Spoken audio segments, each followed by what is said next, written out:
Hey everyone, and welcome back to another episode of Indie Game Movement, the podcast that talks about the marketing and business of indie games. I'm Andrew Pappas, I'll be your host today, and we're going to be talking about why your audience comes before code.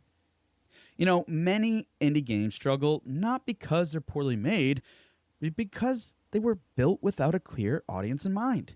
So today, we're going to explore why identifying your target players before writing a single line of code shapes better design decisions, tighter production scope, and stronger market positioning, all while sharing practical ways to validate your audience before investing years into development. So that's what we're going to be talking about right here today on Indie Game Movement.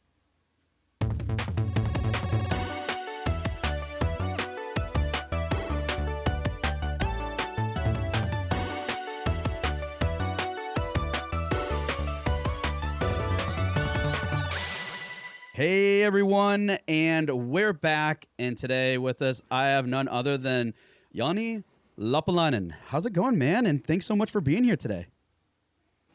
It's going great. Thank you so much. It's it's Finland, so we have rain and coldness. It's summer. It has passed us already. It usually takes a week in Finland.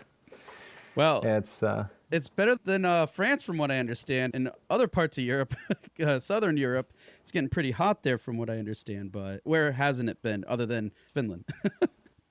Yeah, we at the Nordics enjoy our mildly warm summer. Yeah, but that sounds nice, though, too. At any rate, Joni, really appreciate you being here today. And folks, for those of you who aren't familiar with him, he is the CEO and co-founder of Dream Loop Games. And he does a lot of other things too. So, Joni, I'm going to just let you take it from there. Please share us a little bit more about Dream Loop Games, but also some of the other things that you're involved with, because I know it's quite a lot. Yeah, so we founded Dream Loop Games back in 2015, the year when there was still only 7,000 Steam games. Yeah, only. Yeah, compared to 130,000 nowadays. But still, yeah. It's been a ride in 11 years. Oh yeah. So my background before Dreamloop was that I did 3 months internship as a programmer after my second university degree, and then I became a CEO of my own company. So I kind of skipped a few steps along the way. But we've been around now 11 years. We have 30 people in the payroll. We're working on some pretty cool game that I cannot talk about yet. Okay. And all is looking good for the company. We mostly focus on PC and console stuff, and we say that we make games with heart and teeth. That has shown to be a lot of either provocative games in terms of that make you think, or then just plainly horror. It's been the games that we've been working on. With something, for example, taking part of helping out with the live services and console side of things for games like Core Keeper, for example. And yeah, beside that, I run the local game hub here in Tampere, Finland. So we created this association to work between the game companies in the region and the public sector, so that we can have this centralized group of people facilitating this conversation. And that led also me to then, with my friend Tomi Toikka, who's again a game studio entrepreneur himself, to find what we called first Tampere Game Incubator, the incubator program for indie teams who are just coming off from school or otherwise, putting together their team to teach them all of the things that we knew ourselves and our extended mentor network that includes publishers, lawyers, and so forth. Like, for example, Team 17, Raw Fury, and Fireshine Games are some of the mentors that we have in our roster. And that, during the pandemic, ended up expanding to be the Finnish Game Incubator. So it became a national game incubator program funded through school systems, so it's funded by the Ministry of Education, and it's the only way in Finland to get an entrepreneurship degree with the game studio specification. And yeah, beside these things, I worked 5 years as the chairperson of a startup house here in the region as well that was built from ground up during pandemic with the success of having the house full of startups while the pandemic was still ongoing. And now I've been also past 3 years as serving as the chairperson for the Finnish Game Developers Association. So I guess that and a little bit of stuff on the side. Yeah. Oh, it's always good to have those side projects, right? Those side quests is what I call them. But Yeah. no, it's great to hear everything that you have done, from founding the Dream Loop Games all the way up to like serving these other roles in these really well-established places and stuff. That's really putting, I would say, Finland on the map and helping the communities in these places, because it's so important that we have those. So appreciate you doing that as well. And and also, now that we got to know you a little bit more, we would love to get to know you a little bit more. And how we do that, folks, here on the show is we're going to put Joni through the Q box round with just a couple random questions. So first, Joni, I got to ask, are you ready for the Q box? Yeah, let's go. All right. First up is, what was your childhood favorite game? There was a lot, and I mostly was the type of a kid who would go to other people's homes to play video games. Yes, because, I was one of those too. My parents were not into buying a console. They eventually bought me a PC back in like '95 or so. But before that, I went to play games at my friends' places, and there's a lot of good games to here. Like I love the Zelda series on Super Nintendo and especially Nintendo 64. But in the end, I think one of the games that really stuck with me so heavily, I gotta say, is a little bit more unknown game for many called Septerra Core, which was very early on Western studio take on the JRPG genre that had started to be blooming, during the Super Nintendo times. And they made a PC game called Septerra Core, which was a very unique game with very interesting soundtrack and world building that has ever since kind of, stuck with me since the mid 90s. Awesome. I love it. And geez, I'm not going to digress here, but you just calling that out of just brought me back to my days as a kid playing games and visiting. And I remember specifically, I always had some consoles, not all of them, but it was like it was a mystery when it came to PC games at that time, and seeing some of my friends have them and like, what is this like compared to the consoles and stuff. At any rate, love that you shared that. All right, next up is, what's your biggest gaming pet peeve? I gotta say this. It's first-person camera. Okay. I've never been a fan of first-person camera. It has some sort of a weird way of taking me outside of the immersion more than it is supposed to be bring me into the immersion. And it's always been a little bit fun in a sense, because I also have a background of running tabletop RPGs in the what we're talking about past 26 years that I've been doing that. But I've always found it that something about first person camera is just pulling me away, not making me believe that I'm a character. I'm feeling always that I'm just a camera floating in the air. Oh, that's interesting.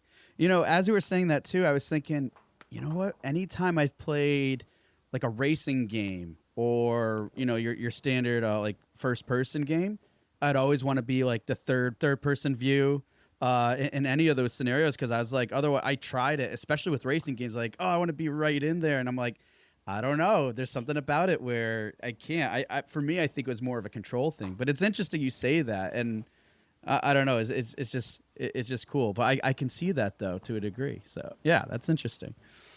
All right. Last but not least, and the staple here on the show is, what game are you playing now? Well, most recently I picked up the Heroes of Might and Magic Olden Era, thanks to friends at Hooded Horse dropping me a key for it on the launch. It was such a nice feel to get back to that certain nostalgia as we used to play Heroes of Might and Magic 3 when we were kids, We were some of those taking your save file to a floppy disk and taking it to your friend to school next day and kind of like playing chess with that. But most often we would be playing on the same computer in the evenings or during weekend. But I really like how the olden era has, according to its name, been able to like bring back the old feeling of Heroes of Might and Magic with some modern twists, but you still feel like you're playing the good old games. Oh, I know. And those are so hard to come by these days, isn't it? Like just to try to get that same feeling and everything. It can happen, but it's kind of rare. So that's awesome to hear. Really appreciate you answering those questions and allowing us to get to know you a little bit more. But now, folks, we are going to get to our discussion. And what I led in with earlier, what we're going to be discussing is why your audience comes before code. And, Joni, I want to kick this off with saying that many studios believe that leading with an audience can potentially kill some creative freedom. I've heard this in different spaces and capacities, but I was curious, like, what's your take on how the two actually work together? Yeah, I often have this anecdote regarding the target audiences. We see so many times, or I should say we hear so many times, people in interviews saying that we were just making a game for ourselves and that's everyone else seemed to be liking it. And I've come to not like that much anymore because in a sense, making a game with a target audience of one, that being you, in my opinion, is really not good basis of starting to build a studio. It's more of a hobby. Now, hobbies are completely fine, but for most of the indie studios that I've mentored, and that's like we're talking about, I think 48 indie studios that I have mentored so far, all of them wanted to make a career. All of them wanted to build something that would pay their bills and they could make another game as well, while still be able to have some sort of a salary. And that's when the target audience one becomes quite a huge risk.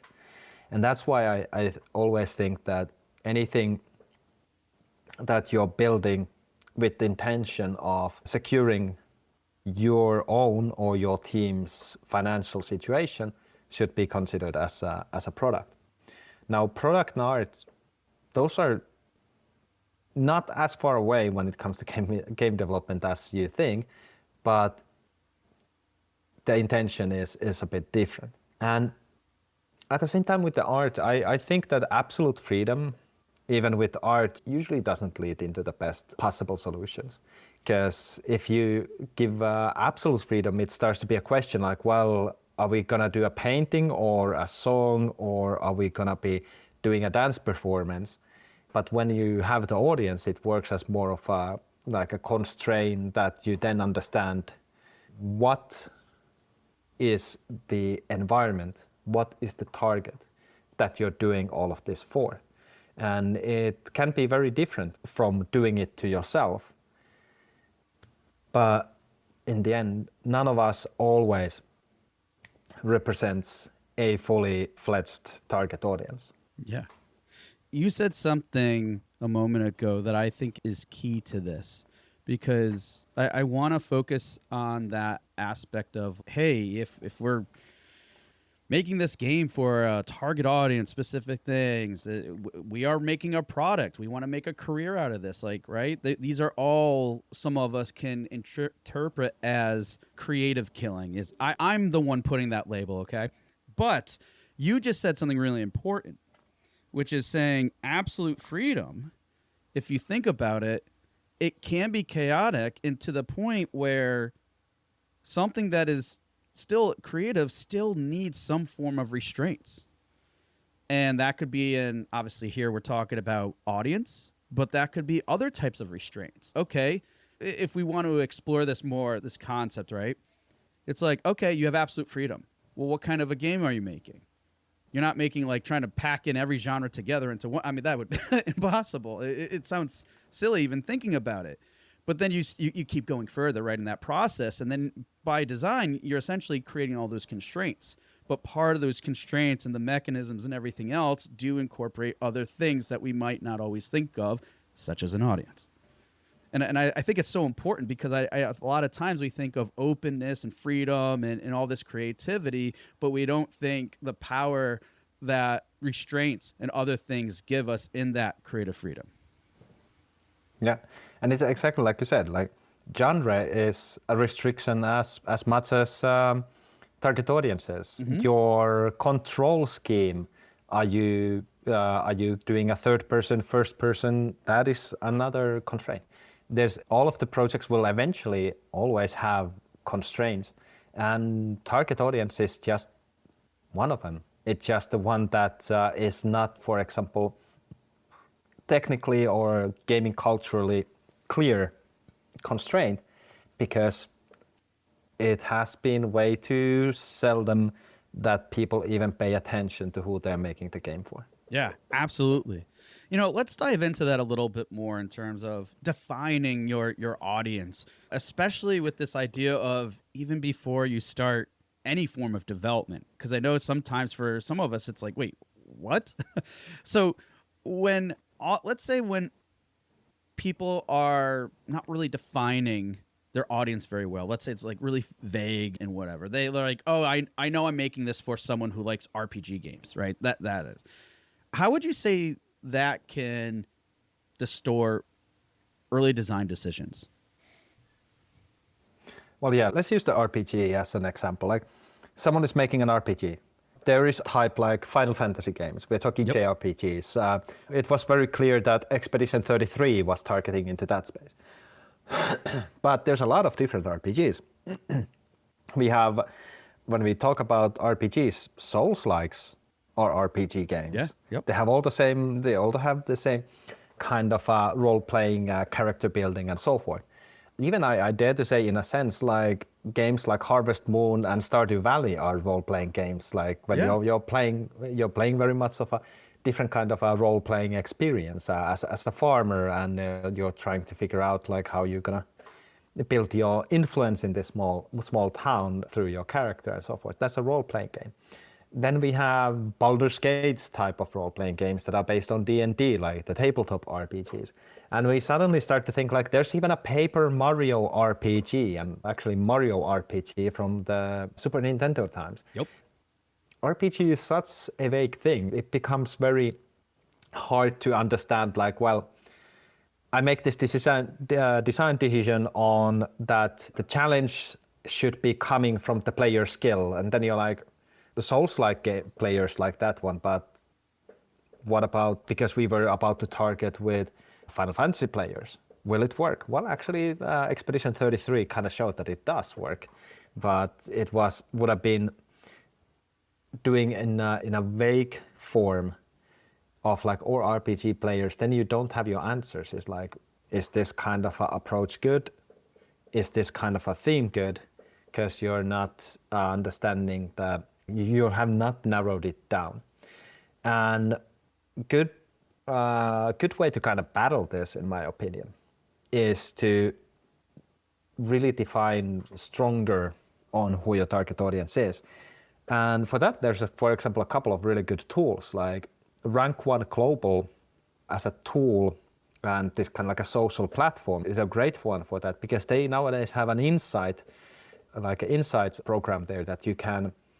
So for those who don't know what Rank 1 is, it's basically a Facebook for gamers where everyone are building their own gaming profile, use it with the Twitch streaming and so forth. And then you get into the insights of those 100,000 people on that, and you can throw like, you understand that I'm looking for a game that players of, let's say, Final Fantasy V, Dark Souls 3, and Expedition 33 players would like. And then you throw those 3 games in and you start to get a little bit more information. You start to understand what other games they like, what different themes they like, what gameplay mechanics they like, what platforms they are on, and so forth, because you start to understand like more definedly, oh, actually my target audience are mostly PlayStation players. So I probably should do my control schemes with controller first. That I should, treat mouse and keyboard as a secondary thing because most of them are playing on PlayStation and secondary Switch. So all of this kind of like builds your audience more and more, and the understanding on like what they do, what they enjoy. They might not like quick time actions, but they love finding items or like equipments. They like to do builds, but they do not like to have resource management and stuff like that you can find from the understanding who your core audience is. And this one, like even from early on when you start to design the game, all of this is valuable to gold because then you know what direction you're going. And it's a lovely thing because now my girlfriend is part of this Prince of Egypt musical, and one of her lines is this, that we in the Midian have a saying: if you don't choose your road, you will be lost no matter where you go. Yeah. And in my mind, it really fits well for this audience definition. Is if you don't define your audience, you'll be lost throughout the whole development process of your game. And it's such an important statement there because we might not lead with them or think of them until later on, but it's true. It does provide a path. It is, again, like we were talking about before, one of those constraints that will really help guide you. And that's essentially what a road or path is doing for you, right? It's guiding you along that. And you might, here we're speaking in metaphors here, but like a path might not be the right one, but it can still take you to ultimately that destination you're going on. Or there might be obstacles you face and so forth. But ultimately, it's still defined. It's better than bushwhacking in uncharted terrain and having no idea of where you're going to end up. So I absolutely love that. And it's cool. Good call out to Rank 1 Global. I'm familiar with them as well. And yes, that's a great one to do. But on top of that, too, a lot of the things that you're talking about there, too, all kind of nailed down to like motivations and how understanding those motivations can also then inform how you're designing things. Great example too with the controller of like, it's simple, it's basic, but still that's one part of many parts that you're starting to then create that road, create that path as you move forward. This opens up to another thing though I want to know about too, because let's say we start getting definition to our audience, right? And we're getting to a point, probably like a studio, for example, or a dev, they get this sense now of who their audience is. But they're feeling confident about it. And let's say they go ahead and just skip over a process to validate that audience further. What kind of things will start to break first if they do that? Well, first thing is probably gonna be seen is if they're doing things right, their marketing is not landing because they didn't validate it, and then they end up marketing to wrong user segment, and they spend a lot of time or even money if they put a little bit of investment on their marketing, but that stops to land properly. And then when the play testing and everything starts to become around the corner, they are being finally told that, hey, I don't know what you're thinking, but this feels better this way. And I remember I had one project that I was part of, and there was clear indication that the combat is not feeling good. And in early tests, and I was asking like, doesn't that should be something to fix? But they said, in our target audience, it's a third important mechanic for the game. We're focusing on the first two. And I'm like, are you sure? Because this sounds like a validation to me that the players are bringing up the combat, which kind of should be pushing it up there.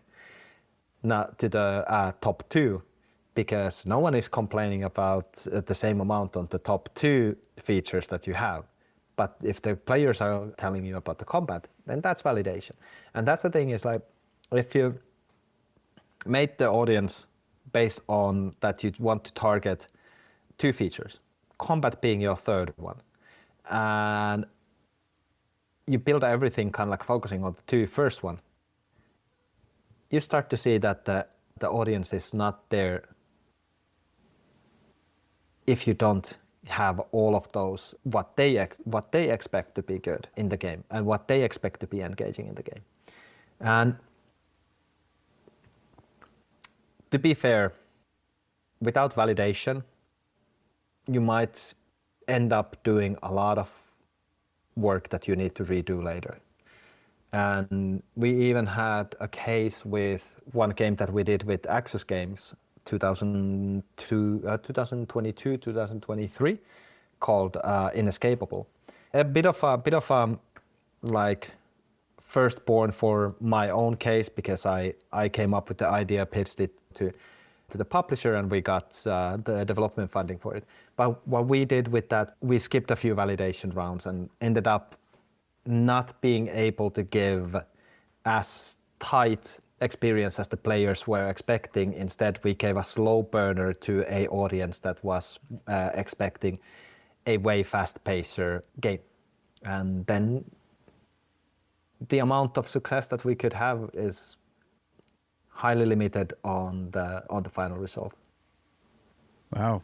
I love the example you shared earlier when talking about that studio and said, hey, these were the 3 main things. We're prioritizing these. And you're like, but the signals, what keeps popping up is this third thing. But why are we ignoring this? Right. And it's not like it's obviously not always intentional and stuff. We just get fixated on whatever is the priority, whatever our beliefs and whatever the case may be. And obviously, without going into detail, we can kind of see the trap that can follow. Like you said, you can spend a lot more time and resources on fixing something that doesn't need to be addressed and whatnot. When we're talking about this idea of validation, though, I'm sure some of us are kind of like curious and wondering about when exactly is the earliest that my studio can realistically start validating our audience. And what does that even look like? So we basically covered play testing, but is there any other way to validate our audiences, and what does that include? One of the best ways to validate your audience, and what I believe that you should be doing kind of like a hand in hand with it, is marketing. And the same thing with marketing, the validation should start when you have anything to show. That can be basically day 0. If you're kind of like an artist-led thing, you create a concept one day and be like, hey, damn, this game, this concept can lead into a game. It can be a very good spot to start doing your marketing from that day on forward. And through the marketing, you can bring in people, for example, to a Discord server, where you can start to validate things as you keep on going. Finland has a great indie scene. A very good indie case from this year, beside Burgling Gnomes, was a game called Road to Vostok. And Road to Vostok's solo dev, Antti, had a great view on working on his game. He would always keep on screen recording on, make a bunch of content to social medias, YouTubes and so forth, to bring people in to know about the project and into Discord. And through that, he would have a lot of people actively on Discord for playtesting, for giving their thoughts on concepts and so forth. And he could start to validate that, and he could put out questionnaires. He could start to understand that from those people who he was drawing in. But he could also, based on his marketing, he could see like what kind of people he's pulling in.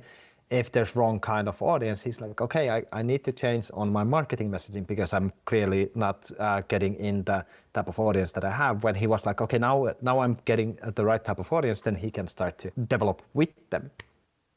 And that's a great thing for indie teams nowadays, is that players love to be along for the ride. There's those players who buy the game when they hear someone else have already bought it and so forth. But there's a lot of players who want to be along for the ride, and they want to be dare to give their thoughts when they understand that they are in the target audience. And a good example, for example, Burgling Gnomes, is that before launch, they had 45,000 people on their Discord server. That's already not only a good audience to validate with, but that's also a great group of champions for your game.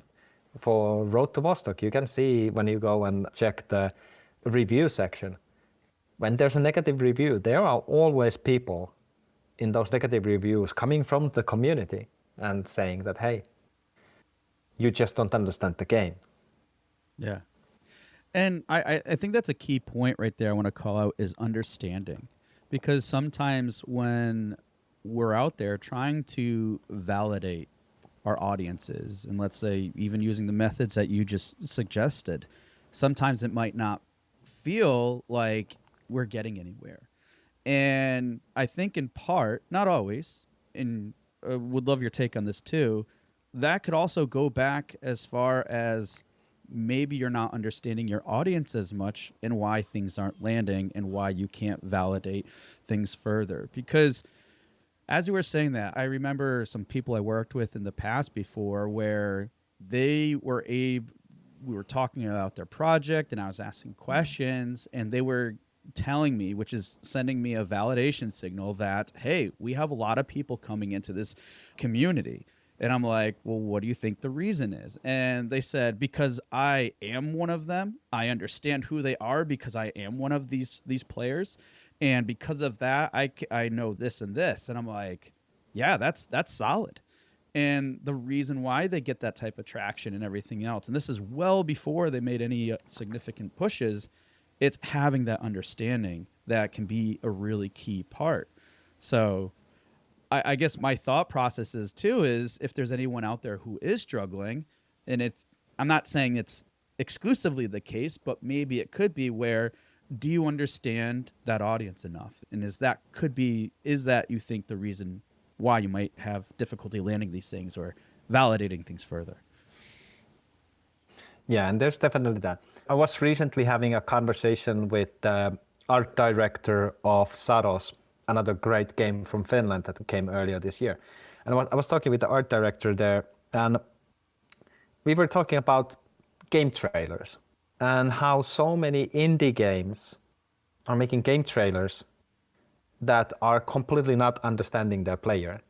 They're making a hack and slash game, and first they show about the world and the lore, then they show about running around, and then they maybe get into the combat in 35 seconds down into the trailer. That's it. About the thing about understanding is like when you don't understand your audience, of course, if first you define your audience, then you need to understand it. And if you don't understand it, you cannot give it them anything right in a sense. If you're making a friend slop game, let's say, I kind of love to use that term, but if you're making a physics-based game that you're supposed to be playing with your friends and having fun for you being bad at the game, is way longer way to say than friend slop. But if you're making a friend slop game, you have to understand that your audience loves to be in TikTok. They loves to be in YouTube Shorts. They love to have this find the games through moments of hilariousness, and that's enough. You don't need to build trailers of showcasing the lore, the world, why these people are climbing a mountain.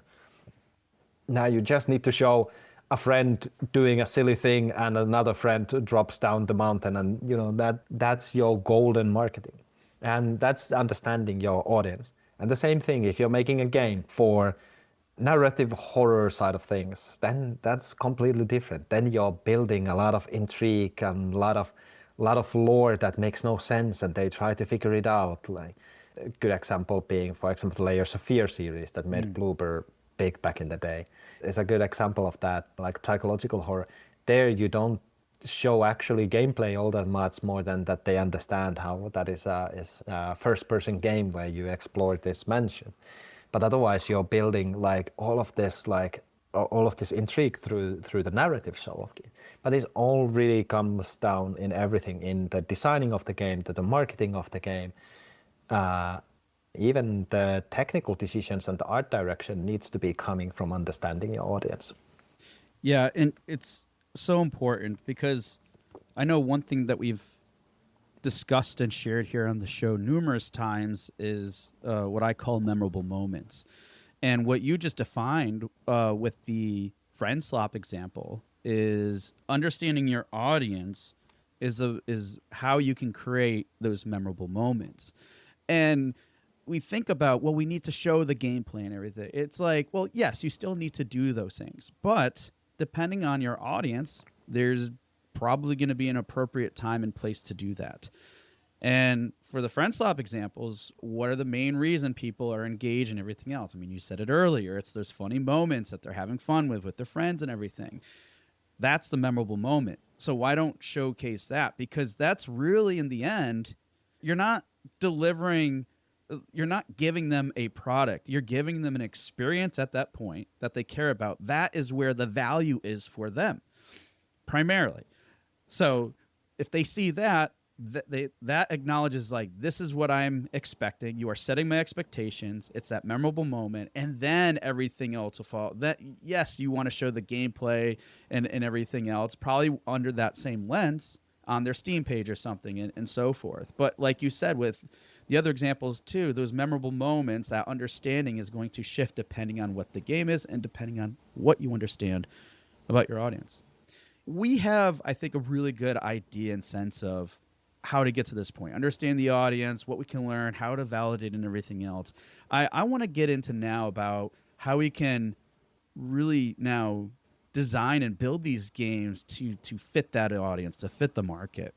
So once we have a clear sense and identified our audience, is there anything that should, kind of shape what our production priorities are, or our scope? I mean, how far should we go with this and let it inform everything else?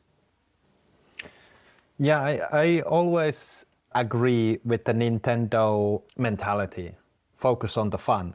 But you have to understand, focus on the fun from the point of the view of your target audience. Fun is very subjective and it's very case by case for different kind of games as well. And important thing is, for all of your production priorities should be always to focus on the fun of the target audience. And also the target audience will tell you kind of like your business side of things. It will tell you your scope as well. Let's say you want to do a friend slop game. You have to understand that the reality is that game cannot cost probably more than $15 at max. And that of course means, well, with that price range, you're gonna get X amount of money back from all of the purchases. They might, on average, get 2 other friends to play that. So you kind of like for everyone, you get 1 to 2 new sales on. But it also means that how many copies you need to sell in order to make your development budget back comes also from your target audience. Because they also have the expectation on what the game is going to cost. And will it have in-app purchases and so forth. Like different target audiences love in-app purchases, others will literally not play your game if it has the saying that it has in-app purchases included. And also with the priorities comes not only what you should be focusing on, but where the expectation levels are. So fidelity, for example, for graphics, depending on very much on the type of audience that you have. There are people who love high fidelity. There are target audience that loves artistic, kind of like artistic vision. And then we have the Roblox generation that literally don't care how things look. They're all there for the fun, fire and forget, play another game next week. And so all of this like really comes down to you needing to remember in all of your decision making, you have your development team with their capabilities, their skills and their vision to be able to give the best possible product for the target audience. Yeah, absolutely. And so many great examples there too. Now, you mentioned earlier about kind of that focus on the audience, right?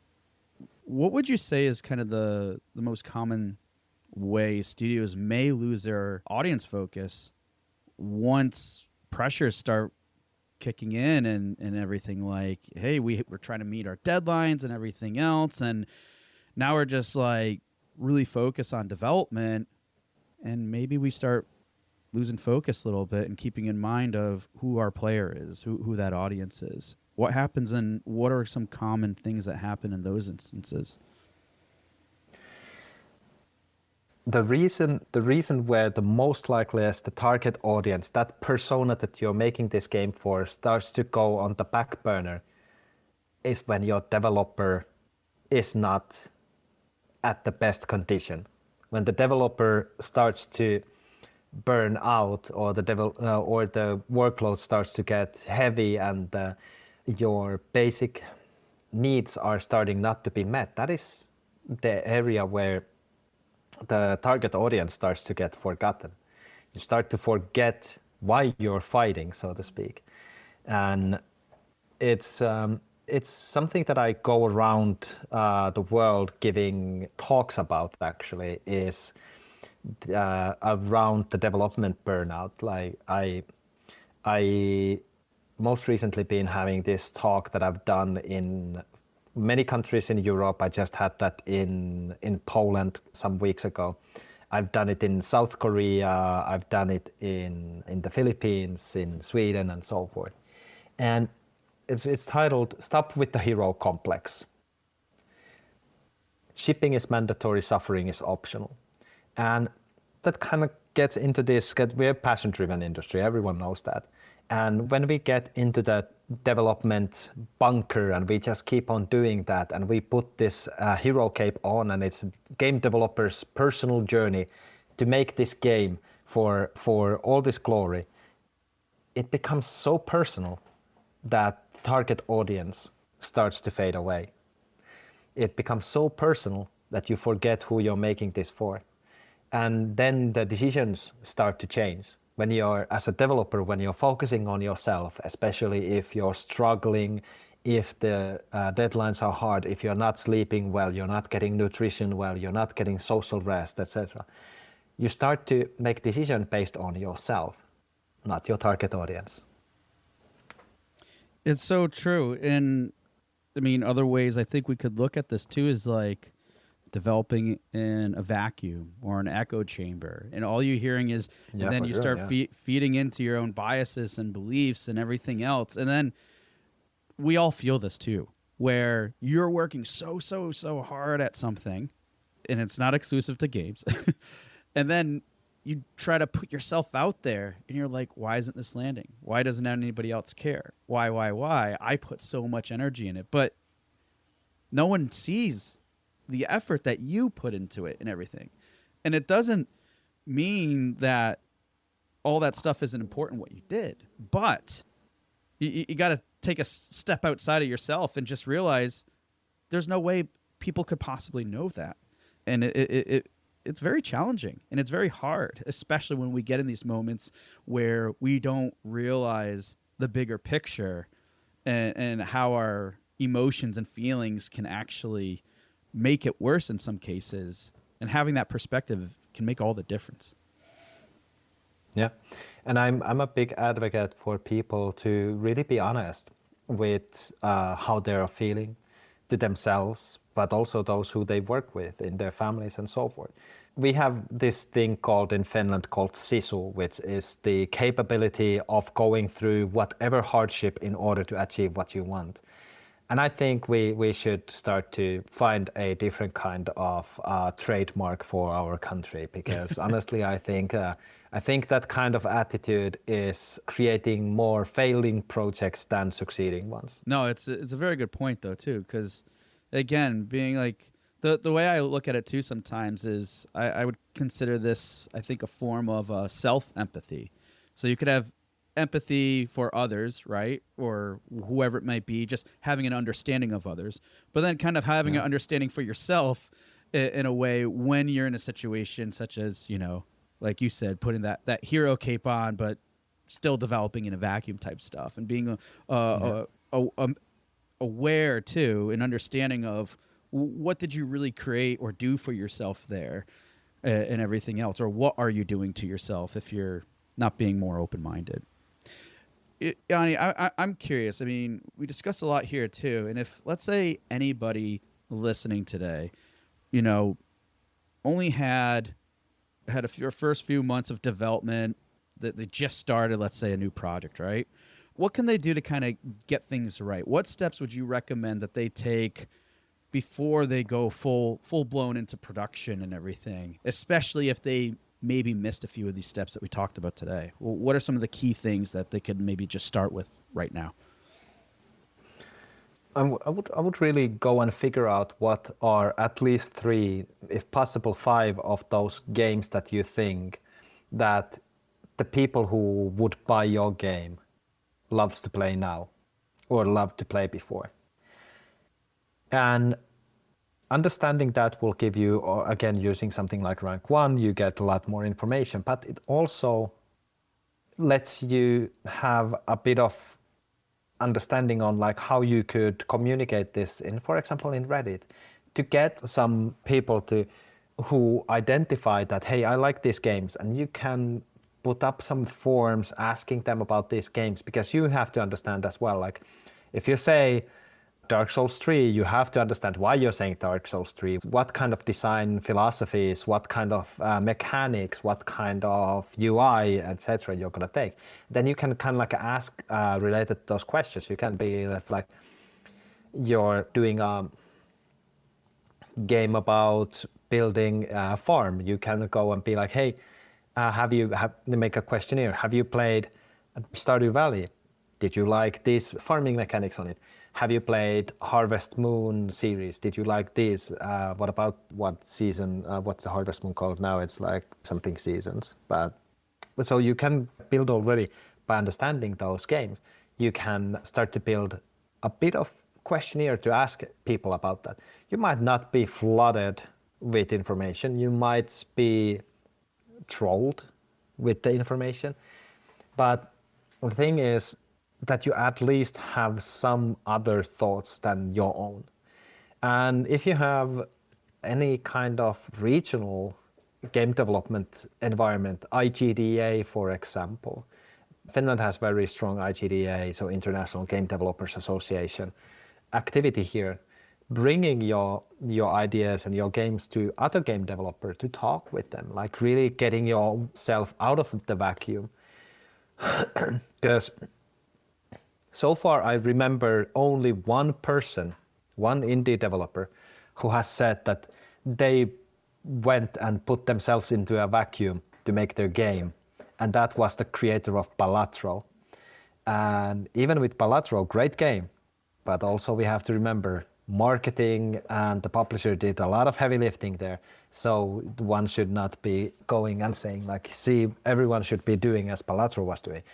There's a lot of things that I'm telling that people should not do as Balatro was doing, starting with the code base of that game to begin with. But most importantly, there's never no reason not to be reaching out to people to get feedback and validation on your game. And you should, if you haven't yet, start to build the thesis of who is your target audience. What do they want? What do they like? What is fun for them? What is the art direction or the art fidelity needs for them, and so forth. What platforms they're playing.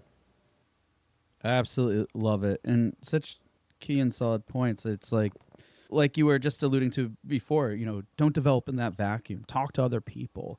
Yes, you could still potentially get into some echo chambers with other developers and stuff, but guess what? It's going to be way more open and insightful than if you're just thinking in your own head.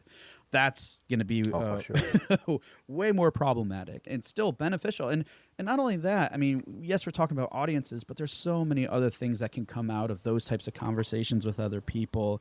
And then looking to other games. I agree. That's That's actually in a different way, but it's very similar and to process to I use, but lots of many other people as well.